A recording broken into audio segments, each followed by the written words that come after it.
Alright, ladies and gentlemen, Happy New Year with a brand new Vent Station episode. This is going to be an interesting one as I'm recording this, they just revealed the playoffs, or a new playoff system, which essentially is just the chase format, but 16 drivers. So for anyone who doesn't know about the chase format, because I know I have quite a few young fans, chase format was basically after race 26, which I think was always at Richmond at the time.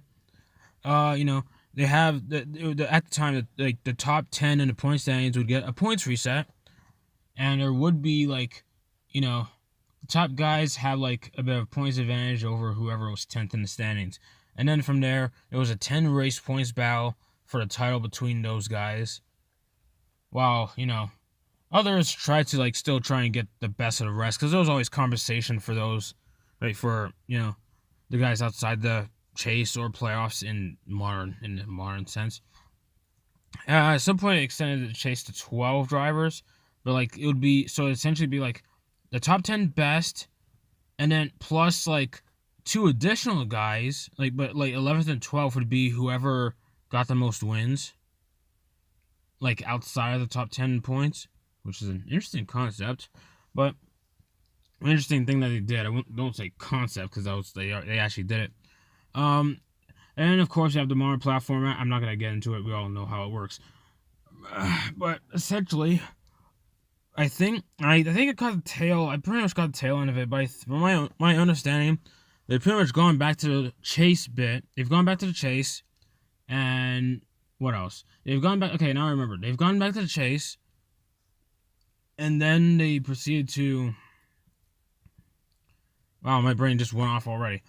That's record time. But basically, they've gone back to the chase format, but this time with 16 drivers. So now it's 16 drivers having that in a 10 thing and a 10 driver thing. Which honestly, you know what? Okay, I know there's still people who really, because I know there's quite a few YouTubers who still really hate the playoff format as a whole. But I should have formatted this. But then again, the Vent Station episodes are never really formatted. This is me venting off the top of my head how these things go. I'll try and put it like this, okay? So I know people still complain, or not. I don't want to say complain. That feels like some people still saying how they just go back to the regular full season points. I gotta be honest, at this point with NASCAR, I don't trust them. I really don't. I feel like even if they did do that, they'd find a way to fumble things around. I know this sounds strange. I feel like they'd try to manufacture that too. And it's gonna feel more blatant. It is gonna feel more blatant. It's kind of like how I think of how the phantom debris cautions kind of magically disappeared once they added stages. Which, a little sidestep on stages, some people still hate them. Here's the thing. I feel like the way I see stages at this point, it's I don't know. I feel like, you know what? Get rid of cautions. I think stages are fine. If they want to just segment the points, I don't think anyone watches my NO 2003 off of, just the SARS tour that I do.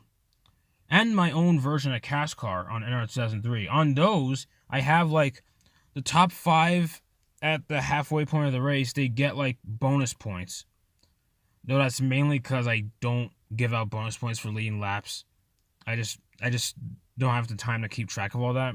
So that was my way of giving out bonus points. But yeah, anyway, still. I feel like stages. I feel like without, I don't know. That's just my opinion though. I don't even know how people would think about that. Yeah, I'm just okay now.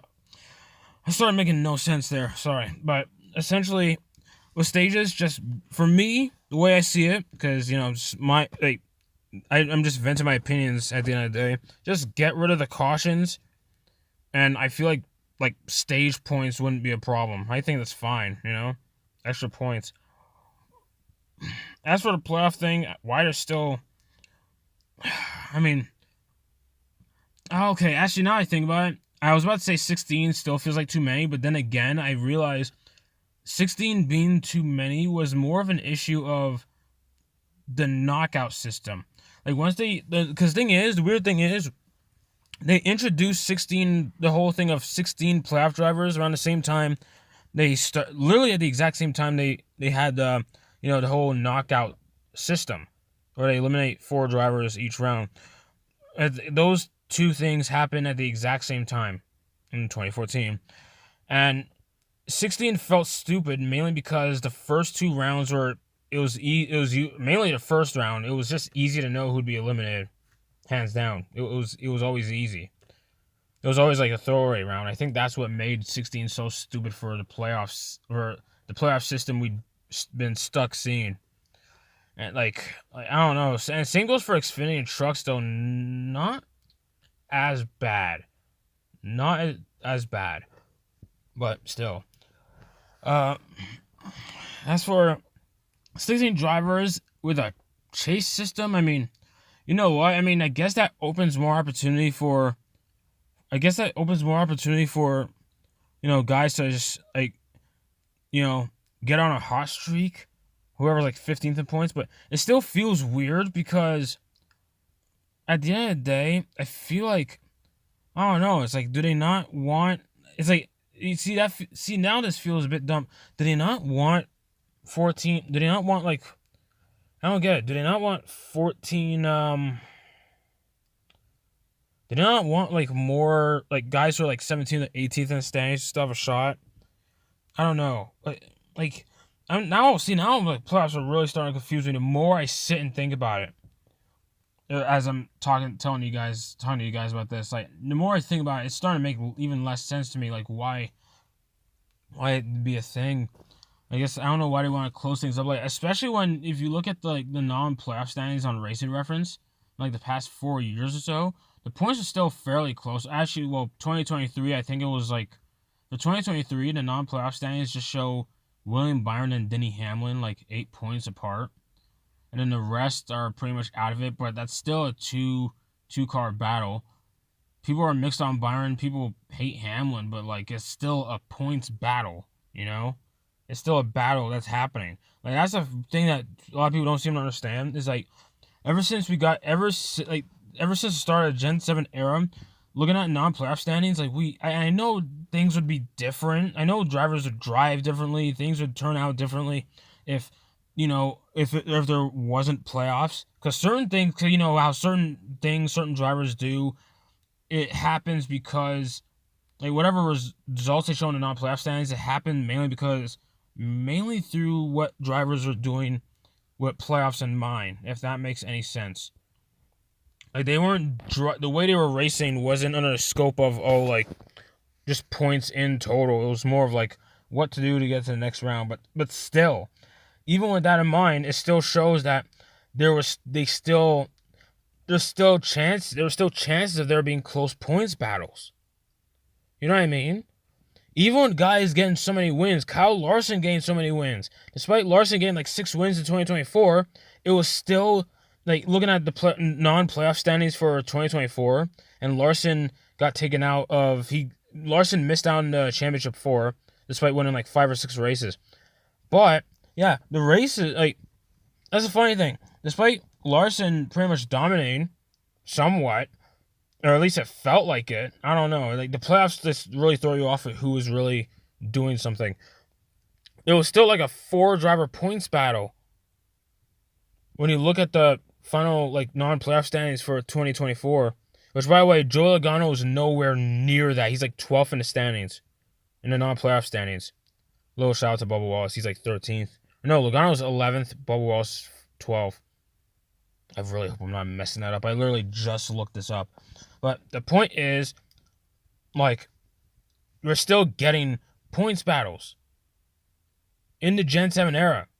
You know what I mean? Especially when people especially when people seem to be a real stickler about parity now. The Gen 7's doing that. Gen 7 is doing that in spades. 2022 had 18 different winners. And even then, I know that's not really been the case all the time. I know 2024, 2024 had 15 different winners. I don't know. Even when there's not that many, even when it's, as you know, even looking at last year in 2025, there was 14 different winners. 14! Like, there's plenty of parity around. It's just that, like, unless parity refers to a championship, but it's like, thing is, that's just not gonna happen. It's not that bound to happen all the time. It just isn't. You know, like, I don't want to bring up 1992 because I feel like, because the thing is, there were 6 guys battling for the title, but honestly, it was down to 3 realistically. Like, unless the main 3, like, what was it? Bill Elliott, Alan Kowicki, and Davey Allison, unless those guys crashed out, and they didn't, like, yeah, the other 3 guys in contention didn't have a chance. But anyway, I'm not gonna get into that. Point is, it's like, and not only that, you know what? Let me say, I gotta say this. I know I'm jumbling all over the place. For anyone who's like, because I just saw a comment from a responding, like, something about IndyCar's title being boring, or championship battle being boring, F1 being boring, blah, blah, blah. Here's the thing, though. F1 is still really popular, despite Max Verstappen's absolute dominance. You know what I mean? Like, F1 is still really popular. I know it's got the worldwide appeal, but still. IndyCar, I know IndyCar is in a really weird spot. I still try to enjoy it despite Alex Palou's dominance. And even then, I like Alex Palou, so I'm not complaining. Props to Alex Palou. He's winning championships. You know what I mean? Like, that's the thing, too. Alex Palou is making history. Well, I don't know about that. I don't know who has the most championships in IndyCar history. The fact that Alex Palou has got, like, is this his 3rd straight championship? I could be wrong on that. I could be wrong. If I am, I'm sorry. But I know he has at least 3 championships at this point. I think he has 4. I could be off on that again still. But yeah, the fact that he already has that many in such a short time span. He hasn't been in IndyCar that long. Like, that long. Like, at least compared to, like, a lot of the favorites. Like, think of Will Power, Joseph Newgarden, all the, like, I can't list off a bunch of guys, I'm sorry, but basically, like, heck, Graham Rahal, I don't think has any titles at all, you know? Like, Alex Palou's already surpassing a whole bunch of drivers who race in IndyCar for, like, almost a decade. And that's an accomplishment. That's something, like, I feel like isn't that what people, I don't know. I don't want to make this a whole thing, but, like, okay, I'll try to keep it simple as this. The championship being dominated, like, it's like, there's still stuff that happens throughout the year. There's still stories that happen throughout the year. You know? There's still things that happen like that.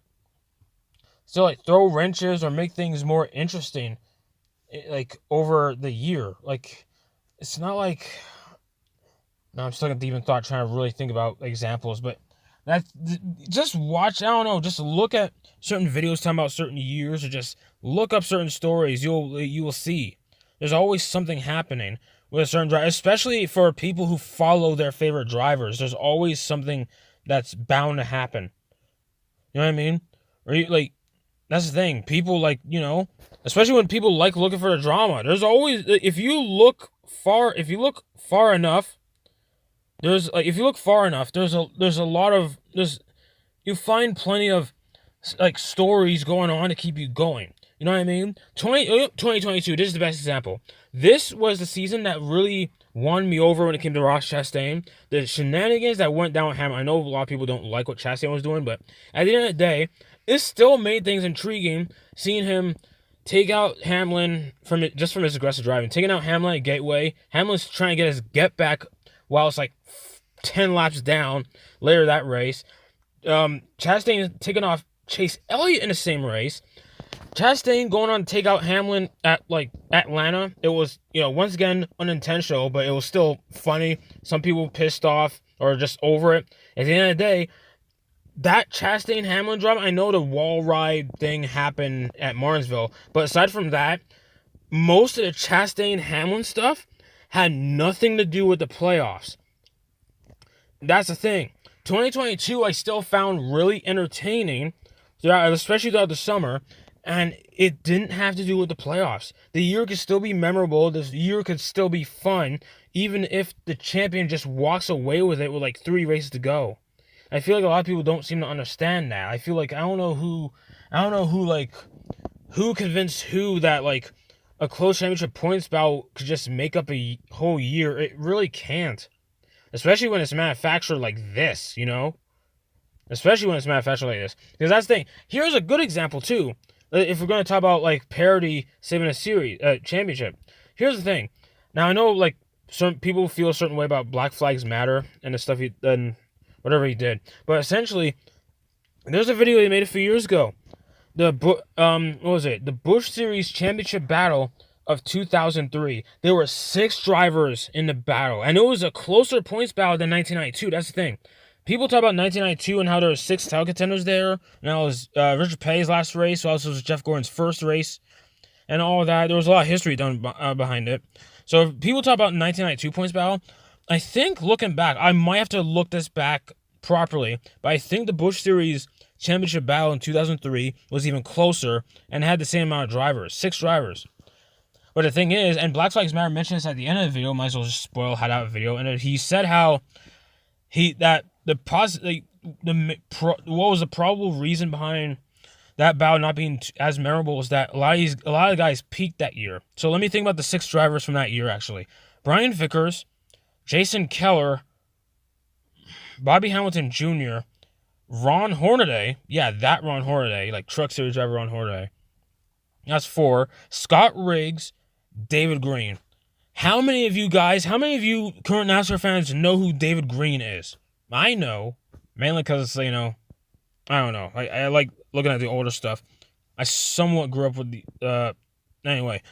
Point is, how many of you guys know David Green? How many people know Jason Keller? Or Scott Riggs? Well, people probably know more about Scott Riggs now because of Lane. I don't know. Like, I think there's a following on Scott Riggs. I could be wrong. Maybe that's just me liking Scott Riggs. So maybe I'm kind of blind to it. But point is, everyone knows what Brian Vickers is known for. You know, everyone calls Vickers a bust. Like, Jason Keller hasn't really done anything outside of Busch Series. He may have made a few Cup starts, but never amounted to anything. Ron Hornaday, mainly a truck guy, and the fact he was in that, him being in that points battle, like, that's like a couple years, that's 2 years removed from him being in the Cup Series, not really being able to do anything in 2001. Bobby Hamilton Jr., he would join the Cup Series, I think, a couple years after that Busch points battle. Considered a bust. It didn't work out in Cup. I'm probably missing someone, but the point is that despite there being a 6-driver points battle, because like Black Flags Matter they covered that video, like he did that video pretty well, showing how the points battle it was basically with like 9 or so races to go, that it was like that things really got intense. It was like back and forth, like they kept switching points lead back and forth amongst like 4 drivers. And then Bobby Hamilton Jr. found his way into the championship as he started to get himself into the points battle with a few races left. So another guy joined the title fight as the championship contenders were kind of like trading points leads. So like on paper, that's kind of a points battle people like to see, I think. I don't know. But even then, no one seems to remember that battle. Nobody. You know? Like, I don't know. Heck, like, I don't know. Like I know I just rambled off there, but the point is that, like, the main point of all this talk I'm going off about is that there doesn't have to be a playoff system. Like, there doesn't have to be something in place to try and have all this, to force all this drama, because that's something people like to flex too. Even Joe Logano, like, something about, like, you know, bringing all this drama, really enforces all this drama. It's like, dude, just no. That's what gets really stupid. And that's a lot of people's gripe with reality shows. They're supposedly reality, but it's like, there's a lot of forced drama involved. Like, they're not actually real. It's not actually real drama. A lot of it's manufactured. And that gets under a lot of people's skin. Or it gets to a lot of people. It just ticks off a lot of people. Like, not everything has to be like this intense battle and everything. Like, no. Like, I don't know. Like, I know I've gone on 20 minutes at this point, but just had to nail the point home. Like, I just don't get what people. I don't know. Like, it's strange. It's strange. Man, I feel weird being Gen Z. A lot of guys my age are okay with the playoffs. Or just like thing about I don't know. But like, it's just I don't know. Like even just or maybe it's just me with the offline leagues the NR 2003 offline leagues I've been doing. I still had fun doing output like this. At least when I was like doing those races or whatever, like the Tracks to Pro Series or even the Stars Tour. I still had fun doing those. I know they're only like the seasons are only 10 or 12 races long, or even 14 races long if you think of Tracks to Pro Series. But it was still fun, still fun to go through. Even with I think the Iron War Series in season 3, I think it was down like 2 or 3 guys in contention, and even then it was kind of it wasn't that close of a battle, but still, there's still a lot of intensity, still a lot of stories of like going around with each and every single driver. Even the Stars Tour right now, as I'm recording this, I'm only 3 races into season 2 with the Stars Tour. And there's already a lot of drama going on because there's quite a few. There's there's a lot of guys who like there's a lot of guys D and Q in each and every race, and like the uncertainty of certain guys because certain crashes happen. And there's no owner's points to go off. Like I don't know. Like, I know I'm starting to ramble on about my own thing. I'm just saying. Even when points aren't even that. I don't know. Like points were never that big of a concern for me when going through my stuff, going through my own stuff. For me, I always like to, there's always more. That's the thing. Like people forget. Like there's always more under the surface of just looking at a stat sheet. You know. That's something a lot of people. I think that's something a lot of people seem to forget in today's day and age, where everyone's very obsessed with statistics, and I'm obsessed with statistics. Like you guys, some of you guys would know that for some of the videos I made, but but there's always more to it. Always a lot more to it. Like Corey Heim, like everyone knew. For me, I was just say I was ticked off about Corey Heim dominating the Truck Series last year, but it was mainly because it felt like he overstayed. I don't know. Like Corey Heim's season, like I still think it's awesome that he managed to accomplish that last year. Absolutely iconic run. For me, it just made me mad because just seeing certain things, certain rumors about the possibility as to why Heim never went up to Joe Gibbs or whatever, and seeing the stories on that, and seeing how it's holding Corey Heim back after all this time. Like Corey Heim is my age. Okay? I think he's a few days older than me, in fact. And to see him and Ty Gibbs is my age too. Let that sink in. Because I'm 23. Ty Gibbs is my age, he's in the Cup Series. You think Corey Heim would be up there at this point, given that he's the same age as Ty. Like, heck, they ran ARCA together. They ran against each other in ARCA in 2021. Those are the only 2 guys going for the title that year. They were the only 2 guys to run the entire season, actually. Every single race. Those 2 guys, same age, pretty much similar equipment. They were on different Toyota teams, but pretty much similar equipment. They were battling each other. I know that Ty Gibbs won the title, but still. Like, there's still a battle there. There's still something there. And Heim is just... I just felt angry seeing Heim winning races last year, mainly because we know a lot of people have gone, or someone gone with the conclusion that he's being held back. He doesn't have sponsors to like just go into other into some Xfinity Series team, so like he's kind of just stuck where he is in trucks. So now he's just stuck winning a bunch of races. And it's like, I don't know. Like, I know there's plenty of guys who are like Truck Series lifers, but Heim is just, no one wants that for Heim. Just no one does. Like, he's like, everyone wants to see him like go up to the Cup. I mean, he made a few starts in Cup. I know he DNQ'd Chicago, but I'm surprised they got more than 40 cars to attempt Chicago. Actually, I'm surprised. I guess people really wanted to race that one. But yeah, like, anyway, like, I hope Heim goes somewhere. I know he just signed a sidetrack from the playoffs, but honestly, just Haim, well, I'm somewhat relevant because Haim, like, dude just dominated and no one could care less about the play. People were worried that he would not win the title this year. I mean, well, Zilich didn't win his title, but hey, I won't go into that today. Like, Corey Haim winning a championship, you know, the way he did, it's still awesome. He technically should have won 3 titles. Technically. I'll stay. I'm not one to just go off the whole hypothetical 3-time or he's actually that champ. I'll do it with Haim. He's a 3-time truck champ. Because as a Corey Haim fan, I'm going to do that. He's a 3-time truck champ. No disrespect to Ty Majeski, because Majeski's pretty good too. Okay, so it wasn't completely dumb that Majeski won a title 2024. But one with Rose is a sham, though. It's mainly Hocevar's fault. I almost said Horsevar. Only Stars Tour nerds would know what I'm talking about there. But yeah,